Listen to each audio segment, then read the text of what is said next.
AP news కి స్వాగతం. చిత్తూరు నగరంలోని గిరింపేట చౌడేశ్వరి అమ్మ ఆలయంలో ఆదివారం ఉదయం చౌడేశ్వరమ్మ జయంతి ఉత్సవాన్ని అంగరంగ వైభవంగా నిర్వహించారు. ఈ సందర్భంగా ఆలయ చైర్మన్ మురళి, ప్రధాన అర్చకులు ప్రసాద్ మాట్లాడారు. ప్రతి ఏడాది చౌడేశ్వరమ్మ జయంతి వేడుకలను అంగరంగ వైభవంగా నిర్వహిస్తున్నామన్నారు. ఇందులో భాగంగా ఉదయం 7 గంటలకు చండీ హోమం, 8 గంటలకు సుబ్రహ్మణ్య స్వామి ఆలయం నుండి చౌడేశ్వరమ్మ ఆలయం వరకు పాల కలశం ఊరేగింపు, 9 గంటలకు అమ్మవారికి ప్రత్యేక అభిషేకం, ప్రత్యేక పూజ కార్యక్రమాలు అనంతరం తీర్థప్రసాద వినియోగం నిర్వహించమన్నారు. 12 గంటలకు అన్నదాన కార్యక్రమం నిర్వహించినట్లు వెల్లడించారు. ఈ కార్యక్రమంలో ఆలయ కమిటీ సభ్యులు రాధాకృష్ణ, విజయ్ కుమార్, దేవా, సునీల్, మున్నా, భక్తులు విశేష సంఖ్యలో పాల్గొన్నారు.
పాలాభిషేకం జరిగింది, హోమం జరిగింది, చండీ హోమం జరిగింది, అలంకారం చేస్తా ఉన్నాము.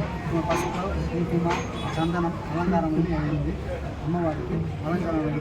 మధ్యాహ్నం 12 గంటలకు అన్నదానం జరుగుతుంది అన్నదానము. ఆషాఢ అమావాస్య రోజు అమ్మవారి పుట్టినరోజు సందర్భంగా విశేష పూజలు జరుగుతాయి. శ్రీ శ్రీ చౌడేశ్వరి దేవస్థానం, గిరిపేట దేవస్థానం వారు ఈరోజు ఆషాఢ అమావాస్య రోజున శ్రీ చౌడేశ్వరి అమ్మవారి జన్మదినం. ప్రతి సంవత్సరం మేము ఇదే విధంగా పాల కలశాలతో ఊరేగింపు మరియు అమ్మవారికి ప్రత్యేక అలంకారం మరియు కుంభాభిషేకం మారి పూర్ణాహుతి జరుగుతుంది. మళ్ళా 12 గంటలకి అన్నదానం జరుగుతుంది. భక్తులందరూ వచ్చి చేసి తీర్థప్రసాదం స్వీకరించేదిగా మనవి చేస్తుంది. ప్రతి సంవత్సరం ఇదే విధంగా మేము ఈ ఆషాఢ అమావాస్య రోజున అమ్మవారికి ప్రత్యేక అలంకారం, ప్రత్యేక విశేష పూజలు జరుగుతుంది. కాబట్టి అందరూ వచ్చి తీర్థప్రసాదాలు స్వీకరించి మీ యొక్క కోరికలు ఎన్నో అమ్మవారిని విన్నపించి మీ యొక్క కోరికలు నెరవేర్చుకోవాల్సిందిగా కోరుచున్నాను.